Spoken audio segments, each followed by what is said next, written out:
7h, 9h, Europe 1 matin. 7h12 sur Europe 1. Dimitri Pavlenko, vous recevez ce matin le chef du service politique d'Europe 1. Bonjour Louis Dragnel. Bonjour Dimitri. 36 000 élections d'un coup en France, ça fait beaucoup à débriefer, mais enfin il y a quand même heureusement quelques enseignements qu'on peut tirer de ces élections municipales. Alors on l'a dit, 93% des communes connaissent le nom de leur maire ce matin, ça fait à peu près la moitié des Français. L'autre moitié, c'est beaucoup dans les grandes villes, et en l'occurrence là il y a beaucoup de suspense. On va procéder différemment ce matin, Louis, parce que la carte de France, les électeurs, je pense chacun des auditeurs d'Europe 1 ira voir dans sa commune ce qui s'est passé. On va procéder par parti, parce que ça c'est très intéressant. Absolument. Les enseignements.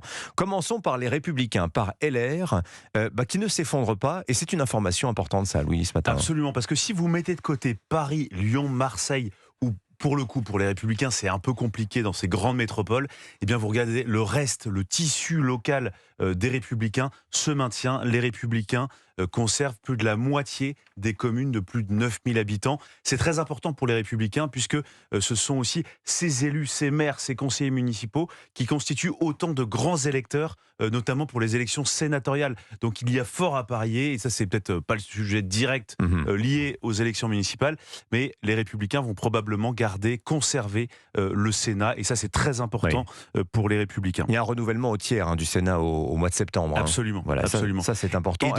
Et donc pour les Républicains, là où aussi c'est très important, c'est que tout le monde prédisait une sorte d'effacement, une rétrogradation des Républicains. C'est vrai qu'on n'a pas beaucoup parlé de ce parti à l'occasion des élections municipales, de cette campagne. Et bien là, voilà, les Français, globalement, dans les petites villes, les villes moyennes, votent très clairement pour la plupart du temps des maires sortants LR, donc leur font à nouveau confiance. 9 000, 100 000 habitants, parce qu'au-dessus de 100 000, c'est vrai qu'il y a une disparition des Républicains. Il y a l'enjeu autour de Nîmes, où ils sont en difficulté, mais absolument. Ailleurs, c'est vrai qu'il n'y a plus de grands maires républicains. Eh bien ailleurs, il suffit de regarder la carte de France, vous avez surtout des élus socialistes, écologistes, vous avez la France insoumise aussi, qui s'est imposée dans beaucoup de second tour, on en parlera tout à l'heure. Alors le RN maintenant, parce que là aussi, il y a une très belle résistance du RN, et puis qui a en vue deux villes importantes, Marseille, Toulon, quand même. Deux symboles très importants. Alors il faut aussi bien noter que le Rassemblement national n'a jamais été un parti où il y a eu beaucoup d'élus locaux.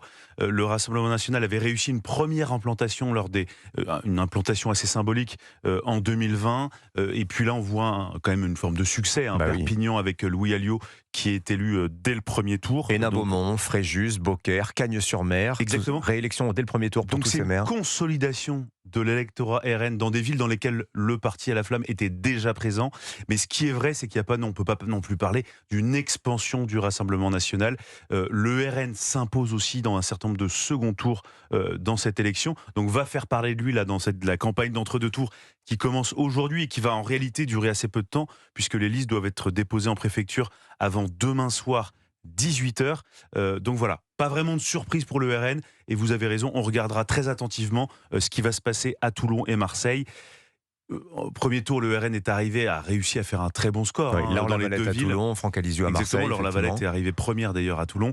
Avec peu de réserve. Voilà, mais encore une fois, voilà, le défi c'est celui du second tour.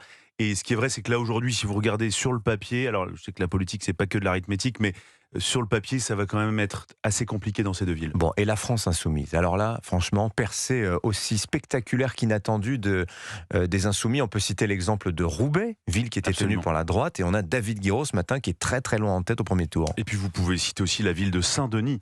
Saint-Denis en Seine-Saint-Denis. Deuxième ville d'Île-de-France. Deuxième ville d'Île-de-France, où le candidat LFI est carrément a gagné l'élection dès le premier tour. Ali Bagayoko. Exactement. Oui. Donc ça, ce sont deux symboles quand même très forts pour la France insoumise. Ce qu'il faut avoir en tête, c'est que la stratégie de LFI, que objectivement peu de gens ont perçu avant ce premier tour, qui consistait non pas à essayer d'avoir le plus possible de maires, mais le plus possible d'élus locaux, eh bien cette stratégie a payé. LFI a présenté des listes dans toutes les communes de plus de 100 000 habitants, dans 75% de celles de plus de 30 000 habitants.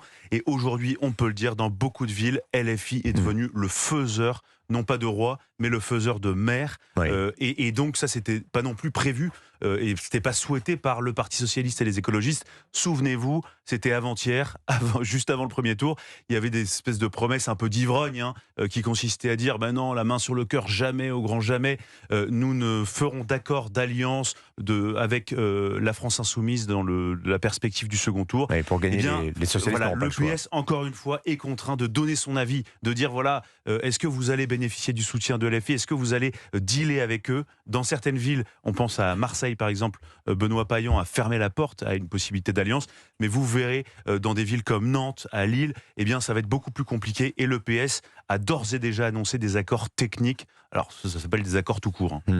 Et la disparition des macronistes aussi, ça il faut le dire, et à l'exception d'Édouard Philippe, peut-être au Havre, pour le reste, Exactement. où sont-ils les C'est un peu le macronistes? grand effacement de Renaissance.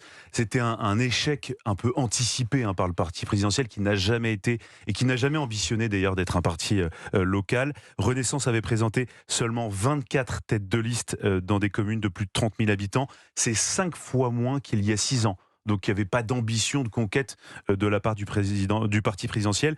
Et dans seulement 5 villes de plus de 100 000 habitants, Bordeaux, Annecy, Lille, Metz et Toulouse, c'est le grand effacement. On voit bien d'ailleurs, dans cet entre-deux tours, eh bien, on parle très peu du parti présidentiel, puisque le parti présidentiel n'impose aucun bouleversement pour ses compétiteurs dans toutes ces villes. Ouais, il se voulait arbitre, il est en train de s'effacer.